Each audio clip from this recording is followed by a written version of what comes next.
मेरे पास एक मैसेज आया था कि जिस शख्स की नमाज़ क़ज़ा हो गई हो और वो तादाद में मालूम ना हो तो वह क़ज़ा नमाज रमज़ान के आखिर जुमे को 4 नफिल एक सलाम के साथ पढ़े। हर रकात में सूरह फातिहा के बाद आयतल कुर्सी 7 बार और सूरह कौसर 15 बार पढ़े। अगर 700 साल की नमाज़ें भी क़ज़ा हुई होंगी तो उसका कफ़ारे के लिए ये नमाज काफ़ी है।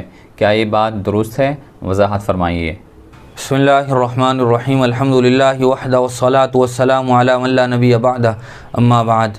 मज़कूरा सवाल का जवाब ये है कि हर साल रमज़ानुल मुबारक में जुमतुल वदा से पहले ये मैसेज कसरत के साथ सोशल मीडिया पर गर्दिश करने लगता है और बहुत सारे लोग इस मैसेज की तहक़ीक़ किए बग़ैर इसको सही समझकर आखिरी जुमा में नमाज अदा करके ये समझते हैं कि हमारी बक़िया ज़िंदगी में जो कुछ नमाज़ें क़ज़ा हुई हैं और हमने उन नमाज़ों की अभी तक अदायगी नहीं की है, इस तरह नमाज़ पढ़ने से हमारी वो सारी नमाज़ें माफ़ हो गई हैं या अदा हो गई हैं। याद रखना चाहिए कि ये बात बिल्कुल किताब व सुन्नत और कुरान व हदीस के मुखालिफ है।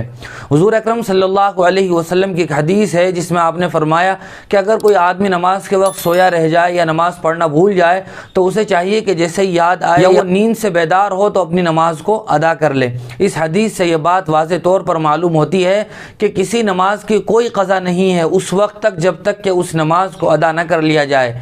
इसीलिए क़ज़ाए उम्री का मुस्तकिल एक हुक्म फ़ुक़हा ने किताबों में लिखा है, उसका तरीक़ा बयान किया है, उसके मुस्तकिल मसाइल बयान किए हैं कि अगर किसी आदमी की 1 साल की, 2 साल की, 5 साल की, जितने भी दिनों की नमाज़ें क़ज़ा हो गई हों और वो चाहता है कि मैं अपने मरने से पहले अपनी उन बक़िया नमाज़ों की क़ज़ा कर लूँ तो उन नमाज़ों की अलग अलग एक एक नमाज की क़ज़ा करनी होगी।